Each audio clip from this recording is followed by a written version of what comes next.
Es 4 de octubre, son las 10:02 y les queremos dar la bienvenida a esta nueva edición de Semáforo. Se viene un programa muy entretenido, de hecho ya tengo acá junto a mí a nuestra primera invitada. Antes decirles que en la región metropolitana hay 17 grados con 4, que la máxima esperada para Santiago es de 29 grados. Ojo, se viene calurosita la tarde, mañana también. Entre 8 y 28 estarían las temperaturas en la zona central el sábado 5 y el domingo entre 10 y 25, la primavera, sus alergias, sus buenos vientos, todo aquello aparece. El resto del país tiene nubosidades parciales, no hay lluvia en ninguna parte. Yo estoy mirando cómo va a estar La Serena, porque a las 5 de la tarde voy a estar en La Serena. De hecho, me voy aquí al aeropuerto inmediatamente presentando el libro Cuestión de Gustos, que es una colección de entrevistas sobre arte y política a 20 destacadísimas escritoras chilenas, entre ellas la entrevistada que tengo al lado. Voy juntando misterio. Saludar, por supuesto, a toda la gente que nos escucha en el 102.5, en radio.uchile.cl, en nuestro canal de YouTube que nos está viendo a esta hora. Vamos a estar conversando en un rato con Rodrigo Abet.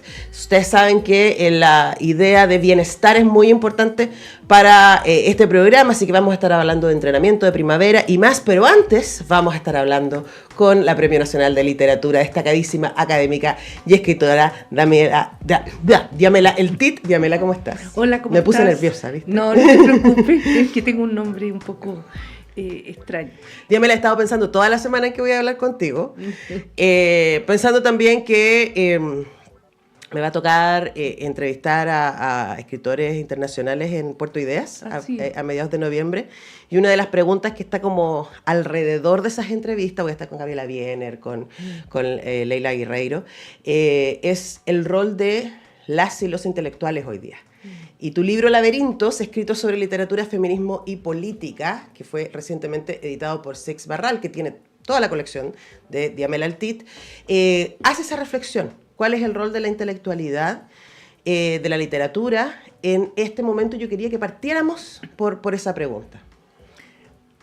Bueno, yo creo que efectivamente hoy día hay varios escenarios. Estamos viviendo simultáneamente varios escenarios. Por una parte, el extremo desarrollo tecnológico que está empezando, esa nueva intensidad tecnológica que genera, digamos, un espacio otro, que tiene que ver, digamos, con la digitalización del mundo, ¿no?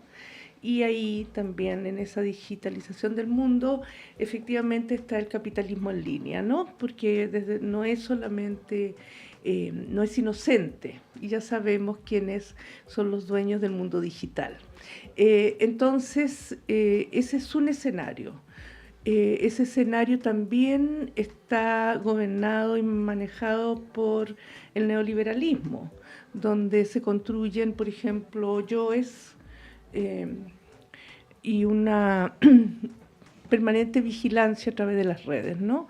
Un poco Foucaultiano, es decir, hay sujetos que participan y otros que vigilan, ¿no? Es un disciplinamiento automático en relación, por ejemplo, a redes y a otros espacios que están, digamos, apareciendo, como la inteligencia artificial, donde desde luego hay que repensar cine, literatura, porque efectivamente a partir de ese insumo tú puedes hacer películas, puedes escribir libros, digamos. Solo formateándolo, ¿no? Sí. Entonces ahí hay una pregunta por la literatura, evidentemente, que hay que por el autor, por lo humano y por la creación literaria, porque efectivamente si tú pones determinadas peticiones se produce prácticamente de manera instantánea una novela, ¿no? Se producen películas porque efectivamente eso es una búsqueda de todo. Incluso profesores de Harvard están viendo un derecho universal, pagar un derecho universal, porque eso es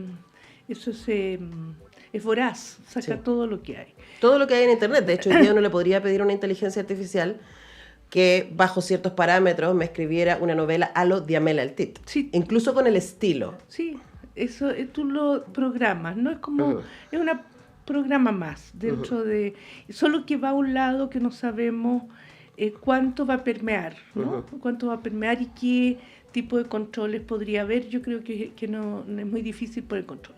Y por otro lado tenemos lo literario.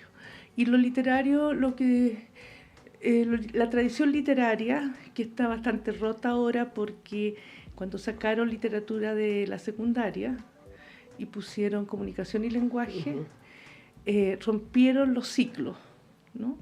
Y además se puso ahí en ese espacio una cuestión comercial que es la gente que hace libros para adolescentes, en circunstancias que eso es bastante negativo, porque el adolescente puede leer de todo. Y esos libros para adolescentes de una u otra manera son pedagógicos para construir adolescencias según el sistema, ¿no? Cada uno de los sistemas. Entonces eso es muy complicado, porque no quiero decir que los estudiantes secundarios se transformaran en literatos, no, sino que más allá que les gustara o no les gustara leer, tenían, aunque fuera a nivel inconsciente, una línea, una historia. Entonces tenemos que recordar que el tema memoria está muy afectado en Chile, y también la memoria literaria. Entonces estamos viviendo un presentismo que pone en la parte de atrás del mundo chileno en las literaturas. Ahora se cumplen 100 años del nacimiento de José Donoso y por primera vez tú ves una reaparición. O Carlos Droguet, que puso la diferencia con el Patas de Perro, que ahí podemos pensar qué pasa de un niño diferente, cómo lo recibe el aparato social. Eso escrito hace muchos años y vigente. Hoy, ¿qué pasa con las diferencias? Donoso la clase, entre servidumbre y patrones, qué pasa en los espacios privados, en fin. Entonces, esa es una pérdida porque el riesgo que tenemos es el presentismo y que las literaturas se vayan discontinuando de inmediato. Ahora, por supuesto, la gente de las áreas culturales muy afines siguen leyendo, pero además tenemos un diario con una partecita para literatura, un pedacito para literatura, y ningún otro diario tiene nada. Entonces ahí es donde yo he estado, digamos, dándole vueltas sobre el tema literatura y memoria, porque la literatura tiene memoria y tiene cosas que tú puedes leer hoy en literatura fundacionales, ¿no? Que se siguen, puedes leerlo hoy día, ¿no? Ya te digo, un tema muy actual, que son las identidades. Eso lo tuvo Droguet con Patas de Perro. Sí, claro. Porque el niño tenía otra identidad, era perro y era niño. Tenía lenguaje, o sea, hizo lo que somos animales y con lenguaje. Sí, de hecho hay un ensayo acá donde tú trabajas, la figura de Droguet, ¿cierto? La figura también de Brunet, ¿cierto? Como constructores de nuestros imaginarios y los saltos que... hablas del intelectual como aquel que es capaz de mostrar aquello que la hegemonía resiste, ¿no? Y cómo lo va dejando huellas. Y como yo estaba pensando en esto mientras leía el libro, hay una parte que es como que a mí me pareció que es clave. El libro que es el más reciente de Yamel Altit, que les estoy mostrando ahí en YouTube, Laberintos, escritos sobre literatura, feminismo y política, luego haré una pregunta sobre esa división, reúne una serie de escritos y ensayos que tú has compartido en algunas revistas académicas, también en recepciones de premios, en presentaciones de libros. De hecho, yo había leído algunos de ellos en esos contextos. Pero hay uno que se llama Escuchar, extender los saberes, que entiendo que está hecho para este libro, y que para mí es como el contexto de todo el resto que leímos, porque haces el camino. Chile desde el 2018, revuelta feminista en las universidades hasta ahora, ¿no? Post pandemia y todo aquello. Y hay una pregunta que aparece acá que tiene que ver con las identidades, y te cito: la tarea cultural, política y económica entonces descansa en generar articulaciones sociales en donde la búsqueda de una disminución de la desigualdad económica y social contemple también emancipaciones de las identidades oprimidas y hasta devaluadas por el sistema. Pero eso significa democratizar, horadar el elitismo, implica escuchar con delicadeza. Y a mí eso me parece, pues, aquí está, esto es, ¿no? Entonces desarrollemos un poco esta idea de la escucha, porque a partir de tu respuesta, Diamela, uno puede entender, a ver, el sistema neoliberal capitalista crea identidades. De hecho, tú vienes de decir eso en el párrafo anterior, que son funcionales al sistema desde la lógica del consumo. Para desarmar eso, hay que reconocer las identidades a través de la escucha. ¿Cómo hacemos eso? Bueno, yo creo que aunque parezca, digamos, muy difícil de elaborar más realmente, porque también se ha apoderado también los sistemas en general de la palabra territorio, ¿no? Pero yo pienso que hay que recuperar esa palabra con la historia de los territorios, ¿no? Y cómo han elaborado esos territorios sus diferencias, ¿no? Diferencias económicas, diferencias conceptuales, diferencias también identitarias, ¿no? Porque efectivamente el Me Too, el que tú señalaste, vino de Hollywood, ¿no? Porque se genera ahí, y eso Hollywood atrae, la idea de la actriz de cine, y en este caso fueron las grandes actrices, o en fin, figuras muy importantes. Claro, las que visibilizaron el abuso y la desigualdad. Claro. Y eso generó, inmediatamente pudo conectarse la mujer de una u otra manera a Hollywood, ¿no? Porque eso lo hemos hablado, porque Hollywood habla en el imaginario de las mujeres, ¿no? Hollywood es Hollywood. Entonces, hubo ahí un entendimiento muy rápido a partir de Hollywood, pero también ese estímulo del Me Too, que por supuesto ha existido siempre y sigue existiendo, bajó. Si tú te fijas, las energías de ese tiempo bajaron porque estaba una cuestión más, ¿cómo explicarte?, decorativa, que era esa industria, ¿no? Entonces volvemos de nuevo a pensar sobre otro terreno, ¿no? Y hay mucho dictamen desde la academia, ¿no? Lecturas de la academia, norteamericana o francesa o alemana, no importa qué, libresca. Hay una construcción de identidades de los libros, ¿no? En circunstancias que hay que construirla de los cuerpos y de los cuerpos ubicados en determinados territorios, ¿no? Entonces, a mí me parece que eso es lo que es la tarea de emprender, entender que hay que hacerlo de acuerdo a las historias de esos cuerpos para conseguir que esos cuerpos se vean a ellos mismos. Pero tú no puedes pasar la hoja de un libro y construir identidades y emancipaciones, ¿no? No, eso van construyéndolo los propios sujetos. Por ejemplo, las mujeres de Arabia Saudita, que tienen un dinero que no nos soñamos, manejan hace unos 5 años. Pero eso lo consiguieron ellas, ¿no? Lograron manejar, ¿no? Entonces, no había palabra occidental que hicieran que esa mujer manejara, ¿no? Porque también es cierto que Occidente es muy bueno para elaborar políticas antidiscriminatorias para Oriente, pero no ven las propias. Sí. Entonces hay que ver cómo los cuerpos se van liberando de sujeciones muy negativas o muy, en cierto modo, puntuales, como no poder manejar un automóvil.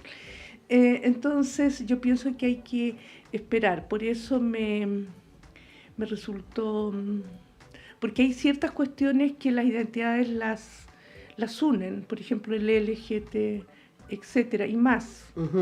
O sea, esperan más identidades, pero son formas de control. Sí.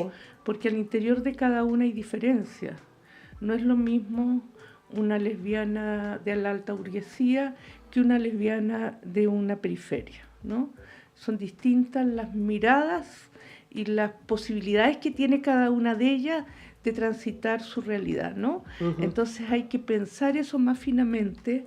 O me recuerdo que Irina Caramano, que bueno, hoy día está muy en la palestra, pero yo no es con ella, es digamos, no es personal, pero me sorprendió cuando dijo que se iba a preocupar de los niños trans. Verdaderamente me sorprendió porque es un tema muy, muy delicado y que las propias familias muchas veces no tienen la menor idea que tienen un niño trans, Claro. ¿no? Entonces, es como no puedes tú por decreto ingresar sin los cuerpos, sin los territorios y sin una manera de incorporar estas identidades más finas, claro, de manera más fina. No hay decreto que lo haga. Bueno, de hecho, se ha intentado luego y ahí seguimos. Justo ayer estuve en una conversación con Juan Pablo Sutherland y hablaba de eso, ¿no? Luego es como, podemos tener leyes, pero el respeto por las identidades y por los cuerpos es algo que se habita continuamente en la calle. Voy a volver sobre eso, recordarles que estamos conversando con Diamela Altita, académica, investigadora, Premio Nacional de Literatura, a propósito de su más reciente libro, Laberintos, escritos sobre literatura, feminismo y política. A propósito de algo que tú dices en el libro y que acabas también de pasar, ¿no, Diamela? Que tiene que ver con la coaptación de las subjetividades, ¿no? Y cómo, a pesar de que yo puedo ser una mujer chilena, Hollywood, ¿cierto? Y las novelas, etcétera, pueden convencerme a mí, por ejemplo, de que mi cuerpo está en falta. Sí. Por ser mestiza, ¿cierto? Sí. Por ser crespa, sí. Por ser grande. Sí. Porque el referente es ajeno. Sí. Pero mi subjetividad está coaptada. Y pensaba a propósito de tu primera respuesta y de la literatura, de este boom de la literatura juvenil, ¿cierto? De que en la industria se llama Young Adult. Y cómo, frente a la crisis de los medios, de esto mismo que tú señalas, que hoy día solo hay un periódico que tiene un espacio de literatura, la industria, que es algo que yo he estado muy atenta, y he estado conversando con gente de adentro y también con bookfluencers, dijo, ok, la manera de difundir los libros ahora va a ser a través de estos chicos que usan redes sociales para hablar de libros. Y yo me metí a investigar, primero, quiénes son estos chicos que leen. Para mi sorpresa, la mayoría de ellos no leen chilenos, por eso creamos Encuentro Libro en Biblioteca Nacional, y los libros que leen se parecen muchísimo. Y también instalan una idea de un modelo de género, una educación sentimental, etcétera, que es muy consistente con lo conservador. Entonces, es un súper buen ejemplo, y ahí como que te doy el pie, ¿no? De cómo, cuando hablamos de cómo el capitalismo coapta incluso los relatos culturales, o más bien, no incluso, los utiliza para sostenerse a sí mismo, eso incluso puede estar llegando a través de las nuevas tecnologías y las posibilidades que nos dan las redes sociales. Luego, siendo eso así, por ejemplo, nosotros que estamos adentro y que queremos compartir el entusiasmo por los libros y que queremos que los chicos lean Droguet y a Brunet, ¿cierto? Y a otros autores y autoras de la historia de Chile y contemporáneos, ¿cómo hacemos? Mira, yo pienso que efectivamente tiene que haber una política cultural en este país, que a mi juicio no ha sido muy errática y que hay que rearmar, ¿no? Por algún motivo no se ha podido. Y pensaba, o sea, está muy bien que hay un Ministerio de Cultura, pero tenemos que pensar que ese ministerio más bien se ha relacionado con fondos, sobre todo con fondos, y pero no ha apuntado a comunidades, es decir, hacer cuestiones comunitarias, no que yo haga mi obra, sino que cómo reunir la comunidad sobre una obra, ¿no? Sino entonces se mantiene esta dualidad entre producción por un lado y comunidad ajena por otro. Entonces yo creo que, neoliberalismo es el yo contra el nosotros. Claro. Entonces tenemos que pensar cómo rearmar la cuestión comunitaria en un sentido no ingenuo, porque efectivamente hay gente que no necesariamente una comunidad debe pensar lo mismo, sino hay instancias donde nos reunimos. Es decir, yo de pronto voy a algunos encuentros, tú misma haces ciertos talleres y ahí no importa cuándo duren, pueden durar 1 hora, pero ahí se estableció una comunidad. Hay que pensar que esa gente llegó, que llegaron otros y se estableció un nexo. Y eso es lo que hay que apropiarse de ese nexo. No es una cuestión casual que uno llegue a un encuentro y que la gente llegue al encuentro porque llegan. Entonces, porque hay algo que nos une más allá de las personas que lleguen, que pueden tener diferencias. Para mí lo único que podría salvar esto es una nueva política cultural que apunte a lo comunitario, que me parece que ha seguido el rumbo de creaciones que no están relacionadas con la comunidad, ¿no? Y que también se construyen desde yo. Sí. Desde un yo solitario, digo, porque todos siempre construimos desde el yo. Sí. Tú también. Sí, pero uno apunta primero, el bagaje que tiene apunta a los otros, ¿no? Está situado, además. Los otros, claro. Pero eso pienso que allí hay un cierto problema, pero en general las obras literarias más, digamos, actuales del pasado, que son hoy, es que miraron en los lugares más opacos, ¿no? Brunet nunca planteó una nueva mujer, no lo planteó, sino lo que planteó eran las condiciones asimétricas, totalmente negativas, en que vivían las mujeres sin hacerse heroína de eso, sino que al plantearlo puso de relieve cómo funcionaba el aparato social, ¿no? Entonces, bueno, ella trabajó básicamente a las mujeres, y también el cuerpo que se va discontinuando con la edad, de acuerdo al programa social, ¿no? Si tú lees sus cuentos, ves con claridad meridiana que ella vio claramente que no basta que tú tengas un sueldo para que tengas el poder en una relación, ¿no? Porque es más, la gente, las mujeres, nacemos género, nacemos, antes de nacer ya somos género. Claro, ya decidieron con qué color nos íbamos a vestir, sea, nuestro el género destino. Está escrito. Exacto. El género está escrito. Ahora, no es tarea menor de construir ese género. Llevamos, bueno, son miles de años de opresión en relación a una desigualdad, a una no democratización de los cuerpos. Entonces, hay que entender que no es mañana, ¿no? Sino que es una tarea larga de constructiva, sobre todo de constructiva, ¿no? Para construir después, pero hay que deconstruir primero. Hay que reconocer lo que hay. Y deconstruirlo. ¿Qué hizo lo que hizo Brunet cuando una relación que no es que fuera negativa, plantea en un cuento, la mujer era la que tenía dinero, pero eso no le daba poder, claro, ¿no? Entonces tenemos que ver ahora qué pasa en esas relaciones, que a pesar que hay mujeres profesionales, hoy día tenemos muchas más mujeres, bueno, hay más mujeres en la universidad que hombres, ¿cuánto poder tienen esas mujeres? No, bueno, en el trabajo ya sabemos que no, pero tenemos que ver en la relación, etc. Donde yo veo una emancipación chilena poderosa, interesante y poco abordada, es que las mujeres de clase media ya no se casan, ¿no? Eso era impensable o era muy cuestionable para los otros hace 50 años atrás. Ahora, ahí yo inmediatamente pondría, siendo una de esas mujeres, ¿no? Bueno, yo me casé y me separé hace mucho tiempo, pero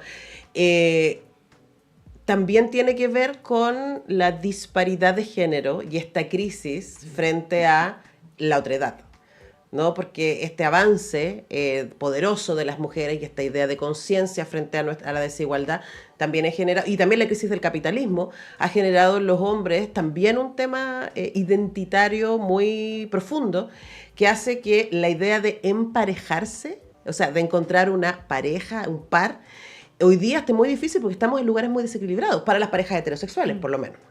Entonces ahí hay desafíos. Y lanzando eso como idea, es mi teoría, pues con Diamela podríamos seguir hablando, y tengo que ir cerrando la entrevista. Laberintos, el nuevo libro de Diamela Artit, que es la excusa para esta conversación, dice, escrito sobre literatura, feminismo y política. Y a propósito de lo que decías y a propósito de lo que te planteaba Diamela, en el libro están separados, pero al mismo tiempo no. Entonces por ahí iba la pregunta, ¿no? Porque los escritos sobre literatura todo el tiempo están hablando de política y de feminismo. Bueno. Feminismo es un ejercicio político. Sí, por supuesto. Y la cultura y la producción cultural y el análisis y la crítica cultural absolutamente son ejercicios políticos, y nosotras que lo hacemos con perspectiva de género, por supuesto, lo hacemos del feminismo. Entonces, hablar de ese cruce, ¿no? Y de cómo, de alguna manera, como el subtítulo del libro, igual es juguetón, vamos a decir. Sí, bueno, es cómo salir del laberinto, pero antes que cerremos, querida, yo seguiría pensando, yo entiendo, a ver, el matrimonio era obligatorio. Sí. Si tú no estabas casado, significaba, y vivías con alguien, significaba un menos, ¿no? Un menos. En términos de derecho, no solamente en términos morales. Sobre todo en las clases medias, Sí. porque las clases medias seguían los dictámenes de la alta burguesía. Las clases populares han sido siempre más liberales en eso. Estoy pensando en la clase media. Hoy día el 71% de los niños nacen fuera del matrimonio. El 40% de las mujeres son jefas de hogar. Yo no digo que eso garantice, sino que se emancipó una obligación. Sí. Ahora, ¿qué va a pasar con eso? Es reciente, debe tener unos 20, 30 Claro. años. Hay que ver cómo, pero eso no se habla. Que las mujeres, estoy pensando en un ejemplo muy, muy evidente, por ejemplo, que las mujeres podamos tener cuenta corriente sin estar casadas. Bueno, antes para los niños, hace muy poco tiempo, el padre era el tutor de la cuenta corriente claro. del niño, ¿no? Y de la esposa también. Independientemente que la madre pusiera los fondos, ¿no? En padre separado era el padre el que seguía teniendo la tutoría económica. Pero que el 71% de los niños, quiere decir que la institución matrimonial se desplomó. Eso es lo que quiero decir. Sí. Y no es broma, que se desplome una de las instituciones más importantes culturales. Y ¿cómo se llama? Y no solamente culturales, sino como política de Estado, religiosos, sus matrimonios por la iglesia, civil e iglesia, o sea, se desplomó. Y eso sí que es algo que hay que pensar más. ¿Qué significa ese desplome? ¿No? ¿Y qué significa estos niños donde se termina la categoría del guacho y ya no podemos pensar que existen guachos porque el 71% nacen fuera del matrimonio? Y por otro lado, el niño ilegítimo se desploman. Todas esas categorías que fueron muy resonantes en el imaginario, sobre todo de las mujeres, para construir familia. Claro, el concepto de lo ilegítimo. Eso hay que pensarlo más, creo yo, porque lo que tenemos hoy día es el desplome del matrimonio, que fue uno de los grandes temas que trata de reconstruir la ultraderecha, ¿no? Que es reconstruir la familia que ya no existe. Eso es lo que quieren hacer. Entonces, yo creo que ahí es donde hay que darle más vueltas, porque, pongámoslo de otra manera, el matrimonio es minoritario. Sí. De mayoritario pasó a ser minoritario. A tal punto que, como importan mucho los bienes, se creó esta especie de ley para unión libre, ¿no? Para proteger las platas. Y solamente se creó para proteger las platas, pero se dieron cuenta que no se casaba nadie.